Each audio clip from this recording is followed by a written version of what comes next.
একবার কালিমাতু শুকর আদায় করে আল্লাহ তাআলার জন্য আমরা সকলেই দিল থেকে, অন্তর থেকে, হৃদয়কে উজাড় করে সকলে বলি আলহামদুলিল্লাহ। এই যে আমরা একবার আলহামদুলিল্লাহ বলে শুকরিয়া আদায় করলাম, আল্লাহ তাআলা আমাদের প্রতি খুশি হইয়া গেছেন, বলেন না সুবহানাল্লাহ। তেমনি ভাবে হাদিস শরীফের মধ্যে আসছে আলহামদুলিল্লাহি তামলাউল মিজান, একবার আলহামদুলিল্লাহ বলার কারণে মিজানের পাল্লা ভারী হয়ে যায়, বলেন না সুবহানাল্লাহ।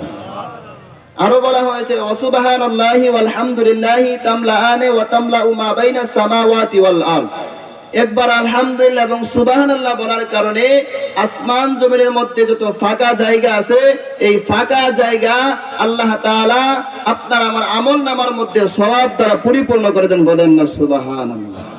এই জন্য আলহামদুলিল্লাহ বলে আল্লাহ তাআলা নিয়ামতের শুকরিয়া আদায় করলে আল্লাহ তাআলা নিয়ামতকে বাড়ায়া দেন এবং আল্লাহ তাআলা আমাদের প্রতি খুশি থাকেন এবং আপনার আমার আমলনামার মধ্যে অর্থাৎ জান্নাতের মধ্যে আপনার আমার জন্য একটি গাছ নির্মাণ করে দেন, বলেন না সুবহানাল্লাহ।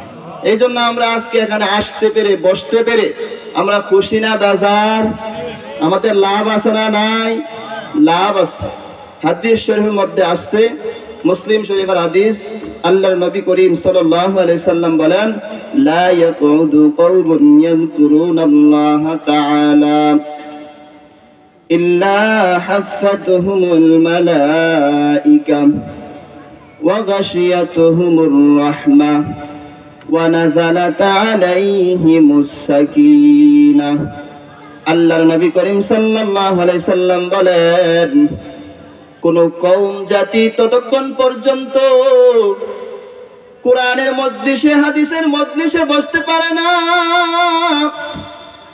যখন কোন কওম, কোন জাতি কোরআনের মজলিসে, হাদিসের মজলিসে যখন বসে বসে বয়ান করে, হাদিস শরীফের মধ্যে আছে ইল্লা হাফাতহুমুল মালাইকা, ফেরেশতারা চতুর্দিক দিয়া বেষ্টনী বানায়া নেই, ওয়া নাযালাত আলাইহিমুস সাকিনা, এবং আসমান থেকে সরাসরি সাকিনা নাজিল হইতে থাকে, বলেন না সুবহানাল্লাহ।